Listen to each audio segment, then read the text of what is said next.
E aí, malucos e malucas, estamos começando mais um programa Deu Merda, aqui na editora Merda na Mão.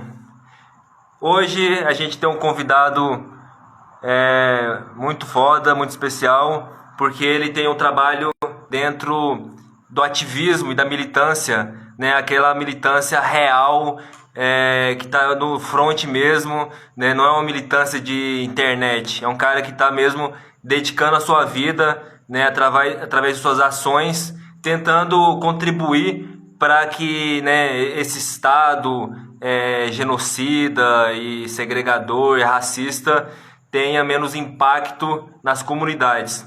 O nome dele é Marcelo Pereira, ele reside em Porto Alegre e ele é um cara de comunidade, né? E como todo cara combatente de comunidade, ele entende muito a realidade ao redor e sensibiliza, né, com os problemas sociais e fez e faz da sua vida luta e resistência. Também queria justificar vocês, porque hoje o programa está começando com meia hora de atraso, porque ele estava no trânsito, né?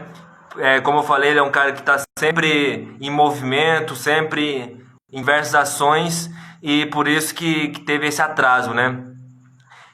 Ele é educador social, ele também é o coordenador da articulação popular e também trabalha na questão da reciclagem, ou seja, ele está em várias frentes e vai ser muito bom trocar essa ideia. E a editora Merda na Mão, ela tem essa proposta, né? Vocês podem ver que, além do trabalho que a gente tem de publicar os impublicáveis, né, todos aqueles artistas que encontram sem espaço e sem meios para viabilizar seus projetos, e também agregando várias linguagens como a literatura, os quadrinhos, né, em diversos formatos como livro, fanzines e tal. A gente também está com outras frentes, como por exemplo, né, essas entrevistas que a gente faz 3 vezes na semana, né, nesse programa Deu Merda. Temos também o Contramão Musical com Zé Júlio, que é uma lenda do punk rock, né? A ideia é toda terça-feira a gente publicar vídeos sobre diversos assuntos, né? Sobre zines, bandas, sobre também valorizar a memória daqueles que se foram, mas que deixaram um legado artístico. E a ideia é toda terça-feira a gente fazer esses programas, né? Agora ainda mais vai ficar mais interessante, porque a gente tem uma parceira, né, que é a Flávia, que é uma cantora, uma artista que eu conheci através do Rodrigo Catarse, que é um dos membros do grupo de rap Catarse de São Paulo, e que também é parceiro da editora, e que toda quinta-feira a gente publica os vídeos no canal, o Rimas Insurgentes do Gueto, e também ele está com a série com a gente recitando os poemas do Fábio da Silva Barbosa, do livro Linhas de Gessas. Então a gente está com 2 frentes, o Rimas Insurgentes do Gueto, que é quinta-feira, que é um programa que tem, né, dia definido, e volta e meia ele vai postando os vídeos recitando o Fábio da Silva Barbosa. E foi através do Rodrigo que eu conheci a Flávia, e a Flávia está somando muita coisa na editora.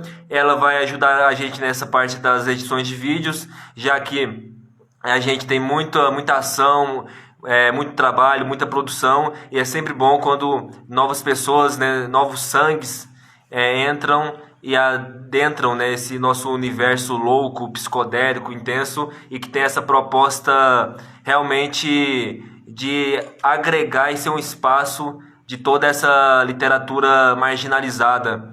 E a Flávia está somando com a gente, inclusive, como a gente chegou a postar nas redes, a editora Merda na Mão está com alguns projetos muito interessantes para 2021, e a Flávia é uma dessas pessoas que vai estar com um projeto muito interessante na editora. Então a gente já surgiu durante a pandemia, durante a direita extrema, durante todo esse caos, né, de perseguição à cultura, às artes, e a gente vem atropelando, né, e agregando essa galera, né, no espírito do nós por nós, a coletividade. E 2021 a gente vai vir ainda mais forte, mais intenso e com mais pessoas agregando nesse nosso time. A gente vem falando, repetindo em todo o programa, em exaustão, como se fosse um mantra, essa ideia da coletividade, do nós por nós, e por isso que a gente tem parceiros interessantes como a Murder Records, como o Collective Arts, que é um selo dentro da editora já, como o Metal Reunizinho, com Alexandre Chacal, entre outras pessoas, né? A galera do grupo de rap Catarse e sempre uma galera que comenta aqui os programas. O Zé Júlio, que é um grande parceiro nosso, né? Que é fundamental também nessa construção dessa história sem ego, sem prepotência, mas com essa missão de realmente pela paixão a cultura, a cena independente, a arte periférica e marginalizada, a gente ser esse espaço. O CNPJ que está sempre comentando aqui, ele mandou salve a todos, todas na live Editora Merda na Mão, é nós. Zé Júlio, né, nosso brother, nosso parceiro, falou boa noite. O Péricles, que é o músico e que inclusive adquiriu o nosso livro agora, ele mandou até a foto que acabou de chegar para ele. Falou Flávia maravilhosa, ele é professor de música dela também, é um grande artista, um grande músico e também soma muito na periferia com a sua arte e tal.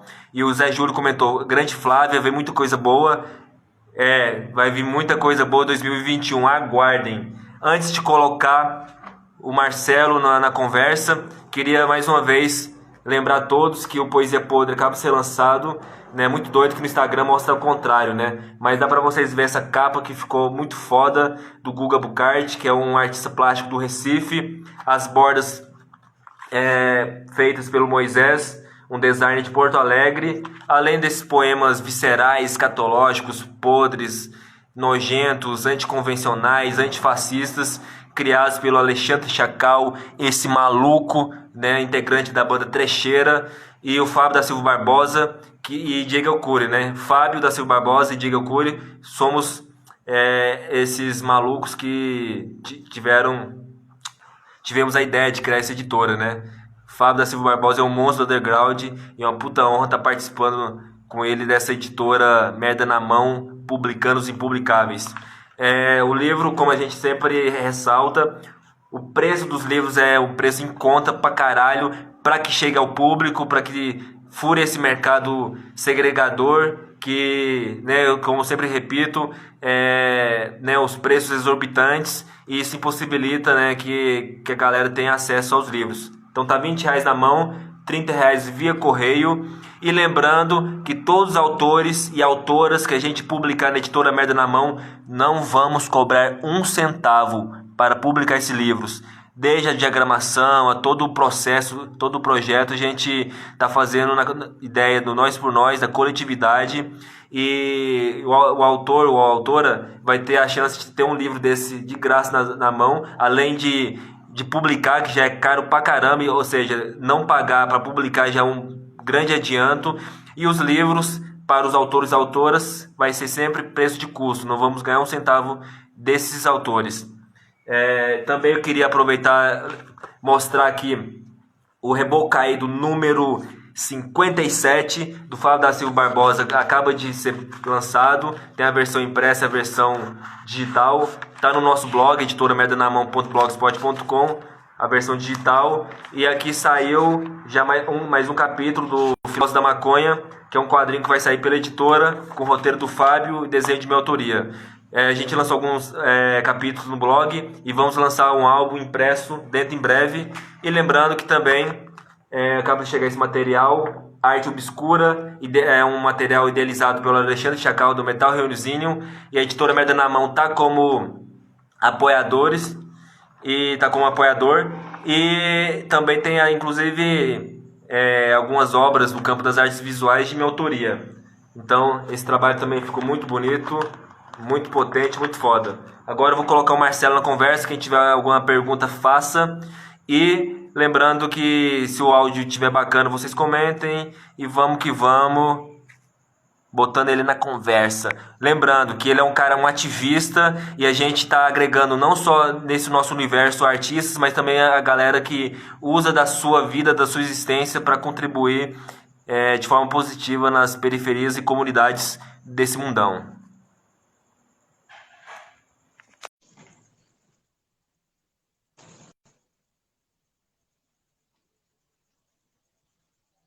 Já mandei a solicitação para ele, é só aguardar que logo mais ele entra.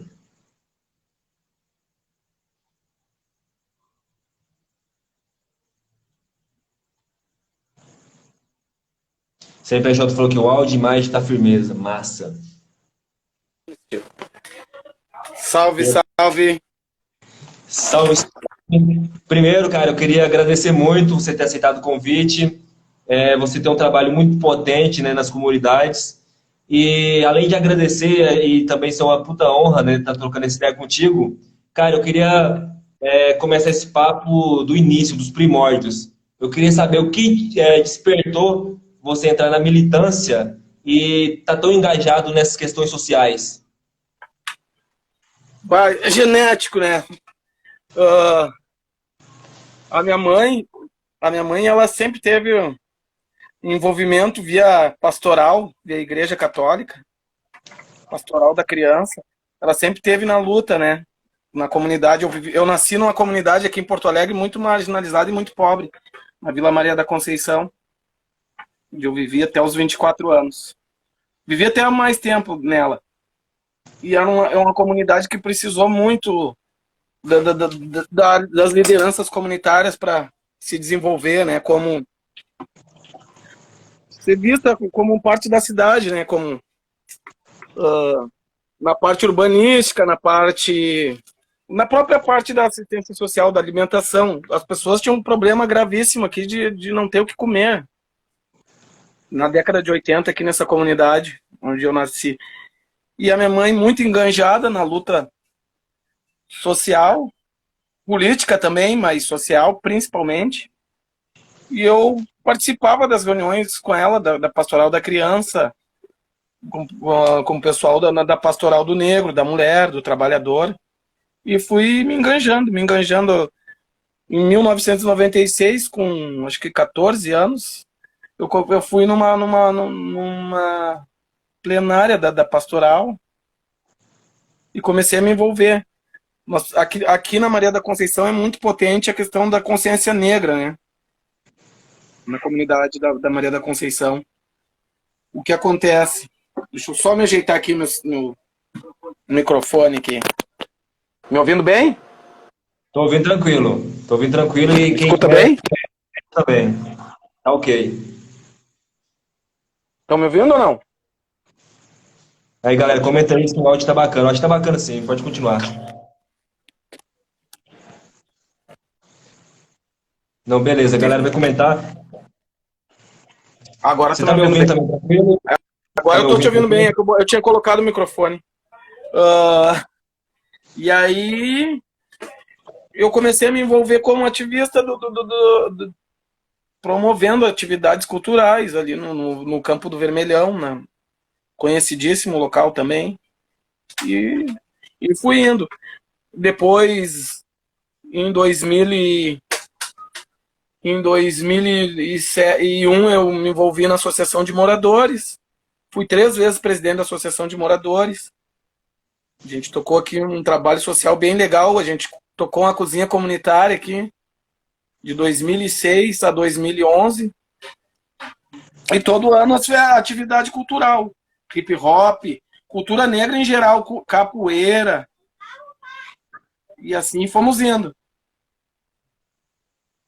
Ah, interessante. Inclusive, eu ia até te perguntar justamente disso, né?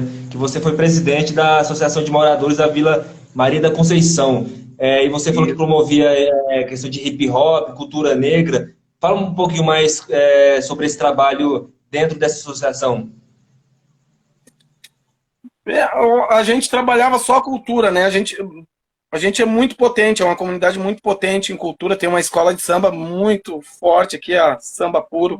Eu, inclusive, tô com a camisa do Samba Puro aqui, vou mostrar para vocês. Mas assim, um outro segmento, o hip hop não se via muito representado fora da comunidade aqui.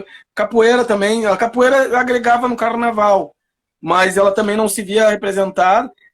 Aí começou a juntar a galera, a fazer festivais de hip hop, de composição, tudo através da Associação de Moradores, né?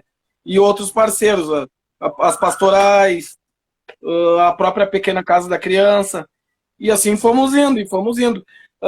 Teve momentos aí que o Aranha grafiteiro, veio várias vezes aqui fazer atividade com a gente de grafite, oficinas. O Aranha vocês conhecem aí, né, em São Paulo, né? Sim, é um cara muito foda, né? E, cara, Claro. muito interessante você ter esse trabalho, né, da cultura, né? A gente é uma editora Merda na Mão que tem essa proposta cultural, artística, né? E você, como ativista, promovendo essa questão é muito potente. E eu queria saber como é que a rapaziada recebia todas essas informações, como é que era o sentimento de pertencimento, o que acontecia, assim, de muito relevante que você pode contribuir para a gente na reflexão. Assim, a gente encontrava muito a galera desorganizada e começamos a organizar a galera. A gente começou a ver que, por exemplo, dava para sobreviver da música, né? O pessoal do hip hop, o pessoal da capoeira também começou a entrar na universidade, a federal nossa aqui também. E hoje ela é uma coisa tão normal, nós temos vários rappers aí conhecidos aqui da região, vários. Tem um que hoje ele não é mais rapper, ele é advogado, o Jader. Pá, o cara era sensacional para desenvolver uma letra de protesto. Sensacional as letras dele. Não, maravilha. Inclusive, acabou de entrar aqui nesse bate-papo a Lea, que também é uma ativista muito foda. Eu conheci ela ano passado em Paraty, na Flip, e ela é da Alemanha e veio para o Brasil com um projeto social muito interessante e está acompanhando o papo. E, cara, e você falou que você tem uma ligação, né, com o movimento negro e toda essa questão. E a gente está vivendo um momento assim, o Brasil, o racismo é estrutural, mas está muito legitimado essa questão do racismo. Inclusive, a gente tem, né, na Fundação Zumbi dos Palmares um negro que nega toda a história da luta do movimento negro. Como é que você está enxergando esse momento tão bizarro e tão complicado nessa questão? Pois é, tio. É muito estranho, né? Coisa muito estranha, né, meu? O cara tem coraça preta e pensamento branco, mão branca, né?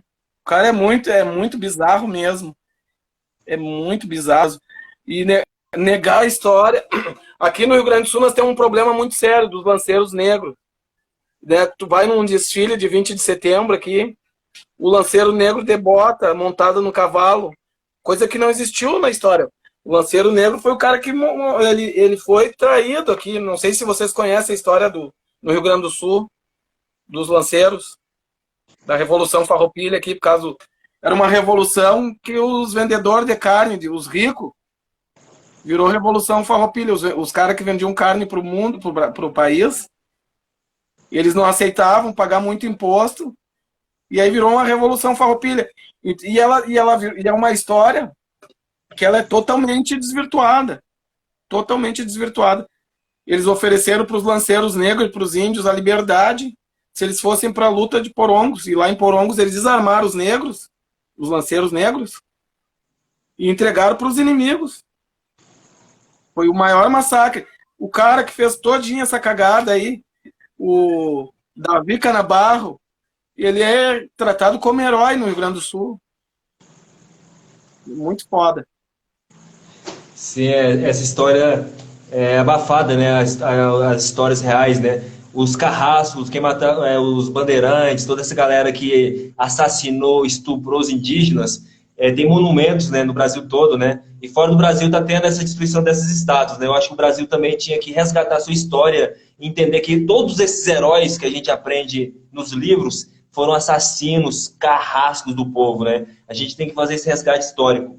E eu vi no seu Instagram um negócio que eu achei muito interessante e eu queria que você falasse mais sobre, que é o Manifesto do Movimento Nacional das Favelas. Inclusive, você colocou uma frase da Rosa Luxemburgo, que é: quem não se movimenta não sente as correntes que o prende. Eu queria que você falasse um pouco desse manifesto, desse Movimento Nacional das Favelas. O que seria isso?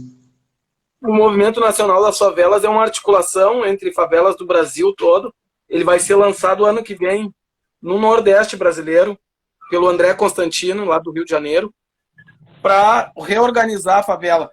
A questão do terra-trabalho e salário. Essa questão toda, a gente fez um debate aqui no Rio Grande do Sul, a gente questionou qual morador de favela no Brasil todo tem, por exemplo, a posse do seu a sua planta, é dona do seu onde mora, né? Essa foi uma questão muito, muito, muito crucial. Se a gente quiser reintegrar ou enxergar as comunidades como a parte da cidade, nós temos que ter, por exemplo, o morador da comunidade, ele tem que ter uma escritura mínima, né? Mas as questões de violência do Estado, que, por exemplo, o táxi não para pra gente, mas a viatura para toda hora. Sempre, né? Se tu não é um cara conhecido, eu sou muito conhecido aqui em Porto Alegre. Então, para mim, já passou do tempo da viatura, mas eu vejo que tem muita gente que o táxi não para, a viatura para, a lotação não para, mas a viatura para. Sim, o racismo é algo terrível e o Brasil tem uma dívida histórica mesmo, sacou? É uma dívida histórica tremenda. 400 anos de escravidão é legitimada, mas essa ideia da escravidão ainda permeia muito a nossa sociedade, né? Ainda é uma mancha muito terrível. E você também é coordenador da Articulação Popular. Eu queria que você falasse um pouco desse seu projeto, desse seu trabalho. A Articulação Popular é um movimento social que procura, faz a rede dos movimentos bons, assim, tipo a editora Merda na Mão. É um baita de um trabalho. E talvez ele possa estar isolado, não é o caso da editora. Ele possa estar isolado. Daqui a pouco a gente articula com outros movimentos que se identifiquem, a gente vai juntando movimentos e movimentos e agregando e vamos para a luta, né? Do que nos interessa. Né? O que não interessa para todo mundo, a gente tira a parte, mas o que dá para agregar, a gente vai e articula e vamos para a rua.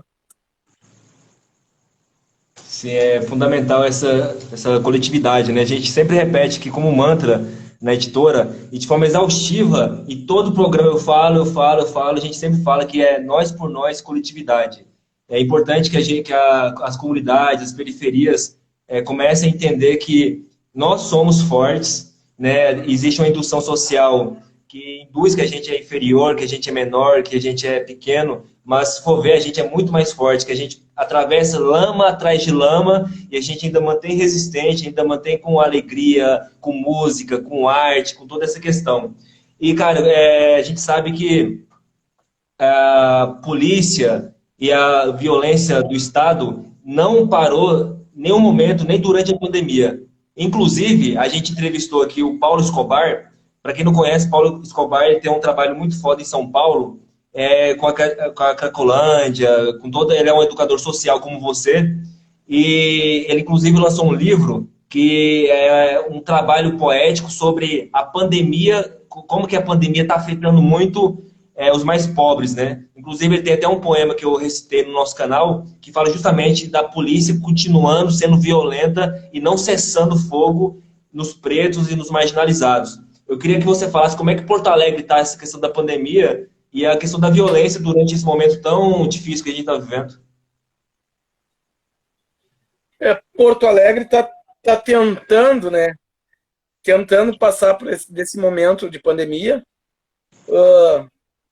Deu uma melhorada aqui na questão do poder armado do Estado, do braço armado do Estado com as comunidades. Deu uma melhorada, mas não muito, né?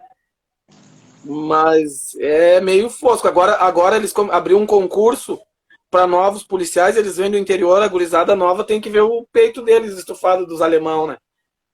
Estufadinho, assim, procurando um pretinho para fazer o nome, para escrachar. Esses dias eu passei por eles, desses novos do curso, aí eles me olhando. Aí o instrutor deles, eu dei uma palestra lá para eles sobre direitos humanos, que a minha mãe também me colocou nessa capacitação. Ela é redutora de danos também, né? Não botei isso aí. Trabalha com a saúde. Agora ela não tá mais, ela tá afastada. A minha mãe tá com 60 e poucos anos, então ela tá afastada da militância. Mas ela é redutora de danos, trabalha com usuário de droga, com pessoas soropositivas, com doenças, né? Chagas, né? Então eu encontrei aí o instrutor dos guris, me reconheceu passando de bicicleta. Ele é Marcelo, tudo bom, tudo bom. Mas aqui o negócio é louco. Eu imagino, cara. O Brasil está vivendo um momento assim surreal, né? A gente parece estar dentro de um filme que nem um roteirista da linha mais trágica pensaria num momento tão esquisito que a gente está vivendo. E, cara, você é educador social. E tem muitas pessoas que não sabem o que o educador social faz. Então, eu queria que você aproveitasse esse momento, essa oportunidade, para falar um pouquinho qual que é o trabalho do educador social.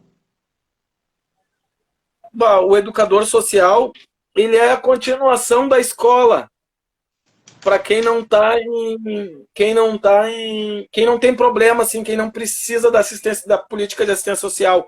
Tipo, a criança está na escola e tem um contraturno. O educador social, ele é a continuação do professor. Mas para quem precisa do Estado, por exemplo, onde eu conheci o Fábio, que é do Reboco Caído, que fez o nosso link, nós trabalhamos num abrigo Boca Braba mesmo, só de meninos até 17 anos, se chamava R12, então a gente era meio que a família da gurizada, né?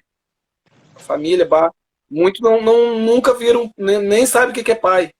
Então a gente era o pai, ou o irmão, a mãe, enfim. E aí a gente acaba sendo nessas instituições de média e alta complexidade, a gente é a família deles. Nas instituições de baixa complexidade, que é o contraturno escolar, a gente é a extensão da escola. É mais ou menos isso. Só que não tem a obrigação de, tem que fazer isso, tem que fazer aquilo. A gente trabalha a recreação, trabalha a educação, trabalha o ser humano, né? Trabalha essas questões aí. Não, interessante. E você tem uma atenção na questão educacional justamente porque pelo seu trabalho e a sua militância, né? Você tem um olhar muito sensível em relação a essas questões. E eu vejo você muito se posicionando nas redes sociais sobre a questão do coronavírus, da pandemia, e inclusive tem uma discussão muito forte, muito polêmica, que é a questão da volta às aulas. A gente sabe que não temos uma vacina ainda contra o coronavírus, mais 160 mil mortes, a gente tem que sempre repetir, mais de 160 mil mortes, 160 mil pessoas, mortes que interferem na vida, na família de cada uma das pessoas. Ou seja, então é muito mais pessoas que estão sofrendo com essa questão. Que uma pessoa morre, a família, né, fica prejudicada. E você se posiciona muito contra a volta às aulas nesse momento pandêmico, antes da vacina. Eu queria que você falasse um pouco sobre essa questão também. Aqui em Porto Alegre, no Rio Grande do Sul, eu acredito que a gente venceu esse debate. Está vencendo ele. Porque é muito fácil tu abrir uma escola para o empresário poder explorar o trabalhador ali, botar o trabalhador a trabalhar. E aí depois a família ter o problema da contaminação e a culpa cair nas costas da criança, da escola, do professor, da direção, e não no lugar dos malucos que estão pensando só em dinheiro. Os caras estão pensando só no econômico, não estão pensando na saúde. Os caras são desequilibrados, eles só querem dinheiro. Tu vê, só para tu ter uma ideia, o povo trabalhador, a classe média, está perdendo dinheiro. Os superpoderosos estão cada vez mais ricos com essa pandemia. Eles descobriram um jeito de ganhar dinheiro. É foda. Então, assim, a gente tem que ser contra. Não interessa, o Estado de São Paulo vai reabrir ou reabriu. Não manda os filhos para a escola, não manda. Porque vocês vão ter um problema sério. Imagina se uma criança morre. Como é que tu vai evitar de uma criança pequena de trocar uma máscara bonitinha um com o outro? Vamos trocar. Não tem isso. Isso aí, não, professor nenhum consegue evitar isso. É muita criança para um professor. Estou dando só um dos exemplos que pode dar uma contaminação em massa dentro de uma escola. Sim, terrível. Cara, o mais louco, né, que eu estou acompanhando isso muito forte também, em várias partes do Brasil, que até agora as escolas não voltaram, eles querem retornar às escolas no final do ano, com 2 meses para o ano acabar, você entendeu? Então tem uma pressão econômica muito forte nisso. Não estão pensando de forma nenhuma na educação, e inclusive esse governo, com a destruição da educação, se você for ver a BNCC e esses novos modelos educacionais que eles estão implantando, é muito fino também a destruição, ou seja, o Bolsonaro é um perverso, é um burro, um ignorante, mas por trás existe todo o projeto arquitetado, que é um poder que está acima do Bolsonaro, arquitetando a destruição. Se você for ler a BNCC, o discurso é lindo, que fala em igualdade de educação, mas que igualdade é essa do cara que mora na zona rural e o cara que mora nos grandes centros, entendeu? Então é complicado. Sim, sim. É terrível isso. E eu queria que você também falasse sobre essa questão que está muito forte. Queria saber se Porto Alegre também está tendo esse debate sobre a privatização das escolas e da universidade Aqui também. em Porto Alegre, muito forte. Na Universidade Federal do Rio Grande do Sul, o cara que ficou em último lugar, o reitor que ficou em último lugar no voto dos profissionais e dos alunos, vai assumir a Universidade agora, Federal do Rio Grande do Sul. É surreal o que acontece. E aqui nós temos um movimento muito forte na educação, os sindicatos são muito fortes. Eu acho que aí em São Paulo também, o pessoal da Poesp também é bem forte. Aqui qualquer coisa que relacione privatizar a educação ou saúde, aqui vocês vão ver uma guerra civil, né?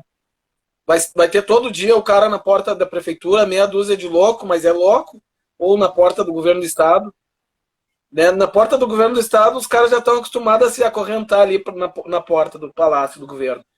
Na frente da prefeitura já é maluquice mesmo. Aí vai a classe artística, vai todo mundo se junta. Aqui tem o Instituto de Saúde, né, que trabalha com os postos de saúde em Porto Alegre.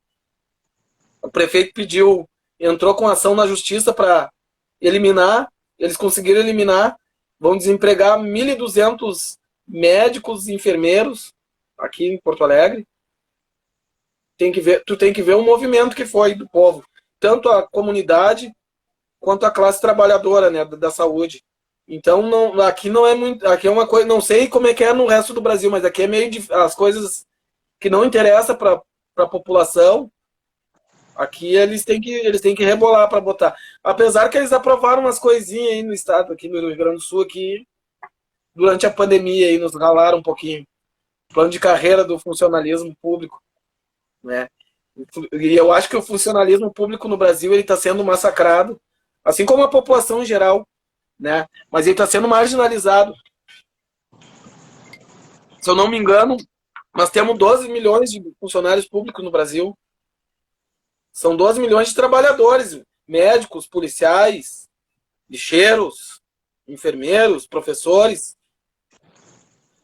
Então eu não consigo ver privilégio no funcionalismo público, na ponta do funcionalismo público, né? Eles querem fazer uma reforma administrativa para ferrar com a vida dessa galera aí, né? O governo federal e os governos do estado também. Sim, esses milhões de funcionários públicos, né, trabalhadores, geram, além de emprego, né, também pagam imposto, então são importantíssimos. E inclusive tinha que ter mais funcionário público ainda, sabe?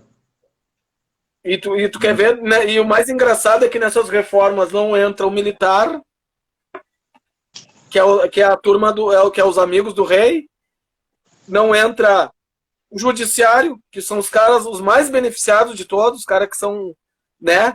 Eles dizem que a lei é para todo mundo, mas, por exemplo, se o réu é Francisco e a ré é Chica, que nem aconteceu agora em Santa Catarina ali, o estupro é culposo. Cara, aquilo lá me tirou o sono, parceiro. Me tirou o sono. E eu só tinha visto a sentença, mas não tinha visto o vídeo, né? Fui ver o vídeo depois, que eu tava na correria e tal. Quando eu vi aquele vídeo do advogado, sinceramente, me causou... Meu estômago embrulhou, cara. A gente tá vivendo um momento que eu falei assim, a gente tá num show de horrores. E você falou coisas, assim, muito graves, mas uma coisa que eu achei, assim, interessante, né, que o Brasil é vários planetas, né, cara? O Brasil é muito grande. E você falou que para provar várias coisas de destruição, que o pessoal de Porto Alegre rebola e tal e não aceita. Eu queria saber como é que está a consciência da galera da comunidade sobre esse momento que a gente está vivendo e como é que eles estão se posicionando contra isso. Olha, cara, nós estamos num período eleitoral e graças a Deus o inferno astral aqui em Porto Alegre vai acabar dia 1º de janeiro, velho. Não sei se me entenderam, mas aqui o inferno astral vai acabar. Também não vai ser fácil, porque nós vamos ter que estar na rua igual. Nós vamos ter que estar na rua, porque direita é direita, às vezes, seja da esquerda, seja da direita, às vezes os caras não nos enxergam, né? Justamente, né? A periferia, ela vem sofrendo historicamente muita violência, né? Em qualquer momento, assim, porque o racismo é estrutural e o Estado, ele legitima a violência bárbara com a aval da justiça, né? Só que, claro que esse momento que a gente está vivendo, assim, é o fundo do abismo. E, cara, o Fábio, né, que é o mano que teve a ideia comigo de criar a editora, me apresentou seu trabalho, falou muita coisa das suas ações, eu fiquei assim de cara e eu comecei a acompanhar. E eu queria saber da onde que você tira tanta energia para continuar nessa luta. Ah, é uma boa pergunta. Eu acho que é de manhã, no café da manhã, ou no leite com achocolatado. Mas eu tenho esperança que um dia isso aqui vai ser um país de todos mesmo, né? Eu acho que esse contexto social que a gente está vivendo, ele é muito foda mesmo. Mas a esperança de ser um dia um país de Chico e de Francisco, de todos serem iguais, deve ser a força que nos faz ir para a luta, de acordar e pensar, bah, hoje é o dia. É interessante, você é um cara que vive um ideal e o sistema, ele tende a querer que a gente se adoeça, né? Esse ódio vindo do bolsonarismo, do fascismo, também interfere a gente. Como você falou o caso da menina que foi violentada e tal, a gente fica, né, com muito ódio, com muitos sentimentos assim de indignação e a gente tem que também não adoecer e também falar para a periferia, não adoeça, não vamos perder o humor, não vamos perder os sentimentos, não vamos nos barbarizar influenciados por esse momento. Eu queria saber como é que você trabalha o seu dia a dia para não interferir de forma negativa nas suas relações sociais, familiares, e também para que não adoeça durante todo esse caos que a gente está vivendo nesse país, tanta escrotice. Pois é, tio. É esperança. Eu acho que a esperança é entrar no escuro e saber que no final dessa escuridão vai ter uma lâmpada ligada, velho. É saber que um dia a gente vai vivendo um atrás do outro. Que, por exemplo, eu posso estar caindo. Eu sei que se eu chegar no fundo do poço, a próxima etapa é subir. Né? Não, interessante. E uma outra coisa também duas coisas que eu acho que a gente pode ver como positivo. Uma é que as máscaras estão caindo. Isso é fato. Muitas pessoas próximas a gente se mostraram fascistas. Para muitos foram surpresas, para outros a gente percebia que tinha alguma coisa estranha, mas muita surpresa aconteceu. Outra coisa é o sentimento de solidariedade que está crescendo cada vez mais.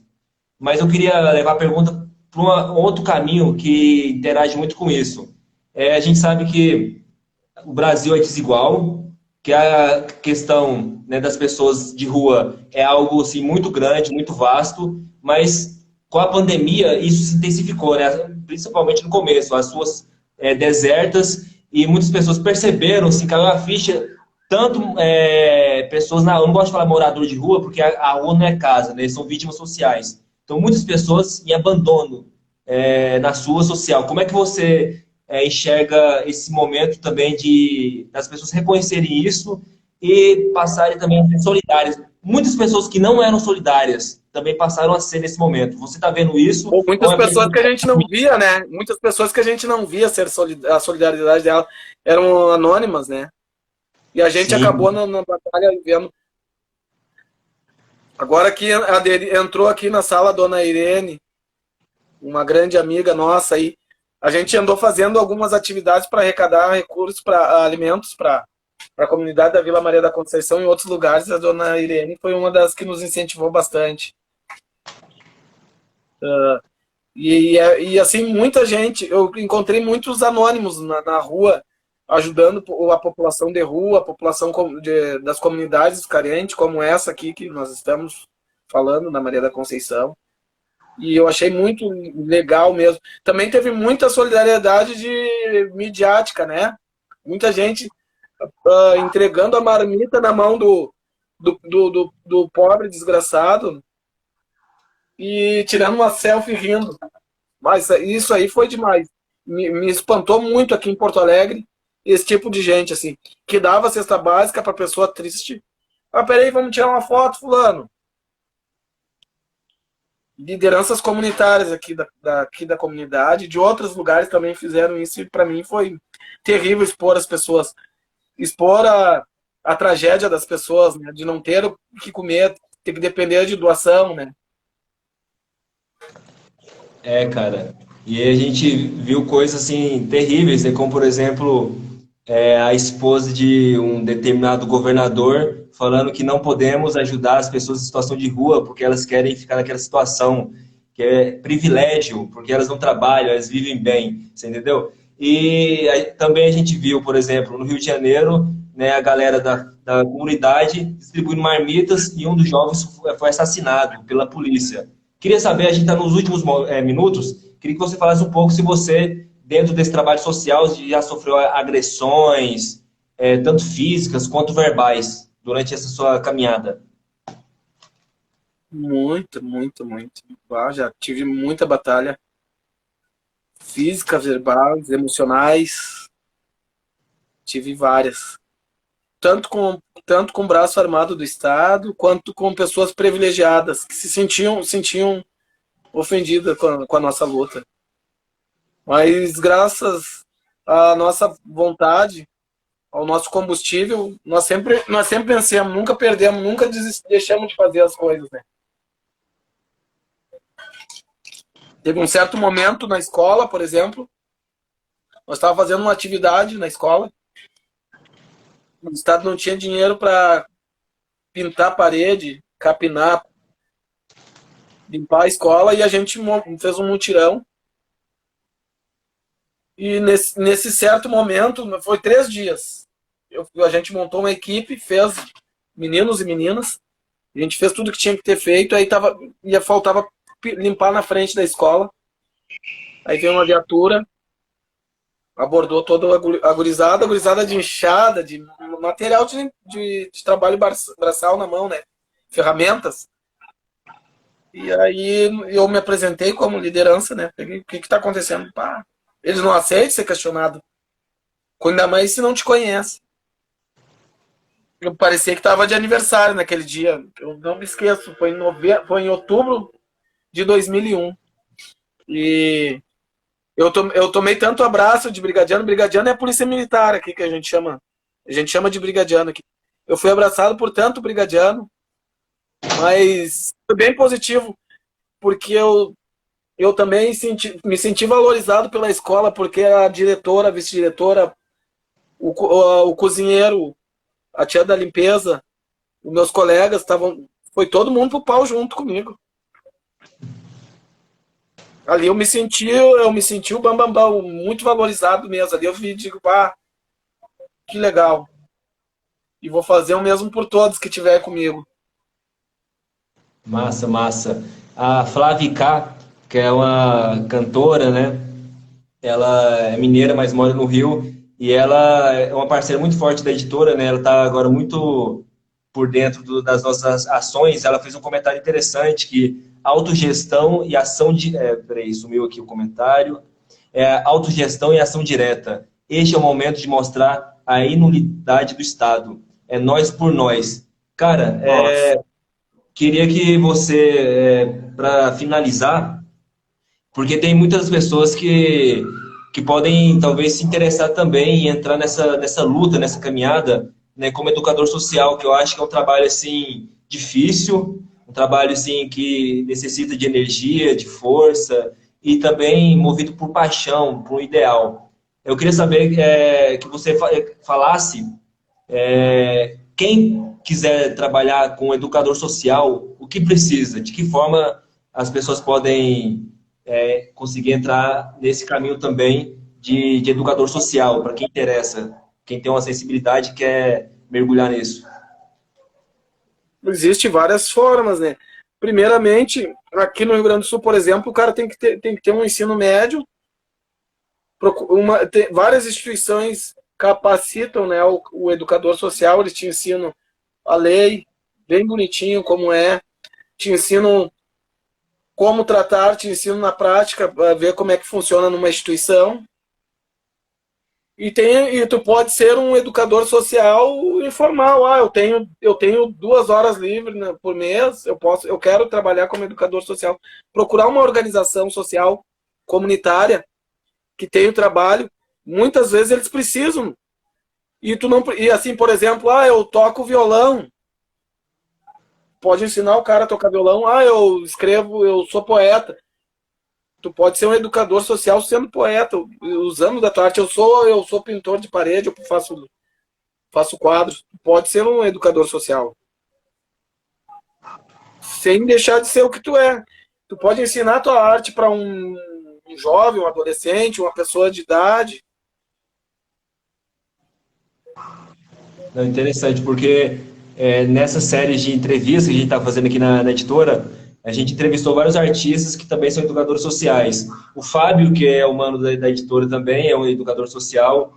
O Didi Flip, que é de Porto Alegre também, é um educador social, a gente entrevistou ele. Foram meu colega os dois. Conhece o Trabalhei Dalai com os também. Massa. Que Trabalhei também é educador social. O Rodrigo Catarse, que é um rapper de São Paulo, que também é um parceiro da editora, também é educador Eu social. conheço. Pois é, e esses caras eles fazem essa junção do trabalho artístico, né, junto com essas imersões educacionais, de ativismo real na prática. Não é um ativismo de Facebook, sacou? É um ativismo mesmo de pôr o pé na lama e estar na comunidade e entregando parte da sua energia nesse ideal que eu acho fundamental e muito bonito. Cara, a gente... O Didi, Pode falar. deixa eu te roubar um gancho aí. O Didi, inclusive, ele é diretor de uma organização social aqui em Porto Alegre, que trabalha com crianças, né? Sim, A sim. Malvina, o Instituto Cultural Esportivo Malvina, ICEA Malvina. Sim, o trabalho dele é bacana, ele Trabalho mistura... bonito. Eles vivem muito de doações, assim. Várias vezes o município tentou fazer parceria, mas como eles são muito independentes, eles não se adaptaram ao município. E o município exige demais e o trabalho deles é, de fato, assim, dá de 10 a 0 no que o município quer, né? Sim, inclusive ele junta a questão do rap, né, que ele é rapper, com o slackline, que é um esporte que ele, assim, eu nunca vi ninguém se tão talentoso no slackline. O cara, assim, é monstro, né? E a gente está fazendo uma parceria agora também, dentro em breve, vai ter uma parceria Editora Merda na Mão com o Didi Flip. Então vocês acompanhem aqui nas redes que em breve estamos fazendo algumas ações com o Didi Flip, que é um cara, né, ativista muito foda também. Cara, engraçado que quando a gente faz essa série de programas, o Instagram, depois de uma hora ele corta. E sempre quando o papo é interessante, os convidados e convidadas a gente chama, sempre são pessoas assim muito foda. E o tempo voa, cara. O tempo assim voa muito rápido. Então a gente tá no final. E eu queria, nesse finalzinho, agradecer mais uma vez. Eu acho Pediram fundamental. para falar aqui na reciclagem, aqui, a Cássia. Ah, tá. Não, então a gente ainda tem uns minutinhos e eu ia justamente agradecer e ia fazer a última pergunta, que era justamente isso, que era sobre a reciclagem, né? Sobre esse seu trabalho com reciclagem, sabe? Queria que você falasse um pouquinho também dessa sua ação. Para mim, a reciclagem ela foi uma forma, eu juntei o útil ao agradável. Eu queria ser um pouquinho mais útil no trabalho. Eu tava me sentindo meio inútil para o mundo. E aí eu pensei, pá, eu quero ser um pouquinho mais útil no trabalho. Eu trabalhando lá com o Fábio, lá eu tentei trabalhar com a gurizada lá de 17 anos a questão da reciclagem, eles têm uma grana e tudo. Não deu certo. Eu saindo de lá do abrigo, eu me senti, eu digo, bah, eu posso ser mais útil para o mundo. Eu vou montar uma reciclagem. Eu já tive uma vez, Já tentei uma vez e não deu certo, mas dessa vez vai dar. Em 2017 eu comecei trabalhando com tudo que é tipo de materiais. E a minha vizinhança ali, agora eu não moro mais na Maria da Conceição, né? Eu moro no Nonoai, na Vila Alto Erechim. Também é uma vila foda também. Pobre, mas as pessoas trabalhadoras. E o pessoal tocava fora um material que tinha um valor muito bom. Comecei a conversar com os moradores lá. Olha, pessoal, quem sabe vocês não me repassam. Eu dou uma grana para vocês, vocês me ajudam, eu ajudo vocês. E hoje o meu forte hoje é um material que ele é pouco, no Brasil, ele é pouco utilizado, que é o óleo de cozinha saturado. Aí um pouco a gente fabrica sabão, fabrica, né, o sabão líquido, sabão em pó, sabão em barra, e um pouco a gente vende para a indústria. Fazer biodiesel, para fazer produtos de beleza. E era uma coisa que era um produto que estava sendo um problema para o comércio, para o comerciante de alimentação, para as próprias pessoas nas residências. O município pega, ele tem a coleta do lixo, mas assim, o povo tem uma dificuldade de largar no lugar certo, na coleta do lixo, desse material. Então eu comecei a botar, durante a pandemia, eu comecei a coletar muito azeite, muito óleo saturado, e comecei a procurar. Eu não sabia o que ia fazer com óleo saturado. Eu pensei muito assim, vou fazer só sabão. Mas começou a aparecer muito óleo, muito, muito, muito, muito. Aí fui procurando parceiros, outros parceiros repassar um pouco para a indústria, né? Um pouco para o sabão. Até até há pouco tempo eu parei, agora eu dei uma parada de fazer sabão. A gente doou pro pessoal do Fome Zero lá do bairro Vila Nova. Sabões líquidos. A gente deu uma oficina de sabão em barra pro pessoal lá. E a reciclagem para mim hoje está sendo uma forma de tanto de sustento quanto uma forma de mandar menos matéria-prima para o aterro sanitário, né? Cara, muito, muito foda, muito foda. Você é um cara mesmo inquieto, né, velho? Inquieto, isso é fundamental. Manter essa energia, cara. Por isso que eu perguntei naquela hora como é que da onde você tira essa energia, e você respondeu de forma muito, muito bacana. E agora eu vou ler os comentários aqui no finalzinho, que tem uma galera que comentou. É importante a gente também colocar a voz dessa galera que acompanha a gente. A Cássia, ela falou apoio mútuo, Flávia. A Flávia falou sim, Cassiana. Ó, tá tendo comentário entre os comentários. A Mima falou boa pergunta.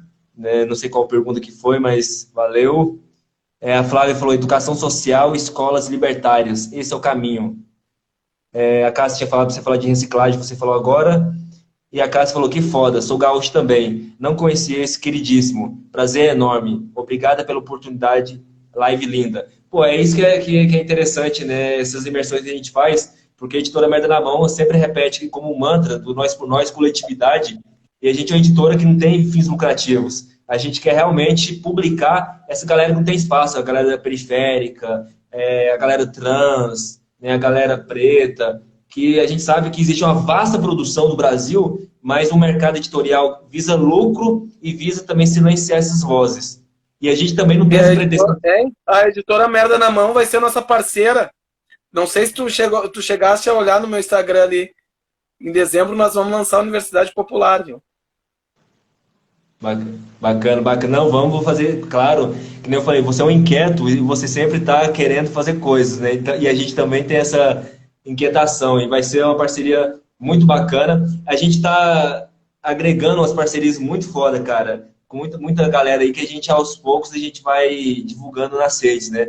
Tanto no Instagram, e queria que a galera que está acompanhando seguisse também o nosso canal no YouTube, Editora Merda na Mão, que é só colocar no YouTube Editora Merda na Mão e curtisse e compartilhasse, porque é uma maneira, né, de ampliar essa editora, porque a gente não tem ego, nem prepotência, nem fins lucrativos. A gente está pela paixão pela cultura, pela paixão pela arte, e a gente não tem pretensão de dar voz à periferia. A periferia está gritando, está muito tempo, está berrando, e a gente quer ser só um espaço que essa galera consiga mostrar seu trabalho, né, cara? E que a editora consiga também, de certo modo, influenciar outros espaços a fazer a mesma coisa, né? A criar pontes, elos entre a periferia e a produção cultural.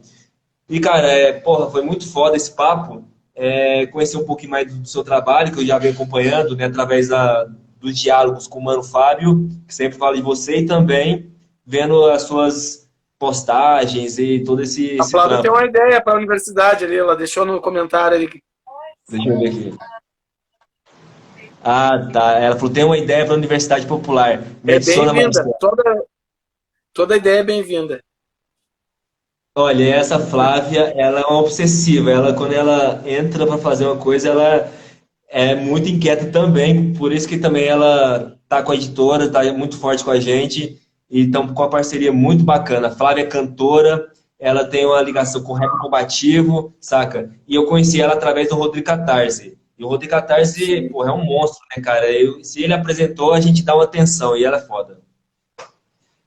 Cara, eu queria que a gente tem 4 minutinhos, que você fizesse suas considerações finais e mais uma vez, valeu, cara, por ter aceitado esse conversa com a gente.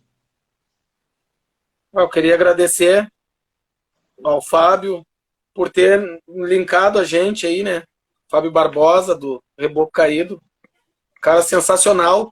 Dia 1º de janeiro de 2019, a gente estava lá na Malvina, lá, no dia da posse do presidente do povo aí. A gente estava lá fazendo uma atividade antifascista, né? Agradecer também a editora Merda na Mão e a quem ganhou tempo aí vendo a nossa história, né? Vendo que a gente é inquieto mesmo. Dizer que nem tudo a gente consegue tocar, né?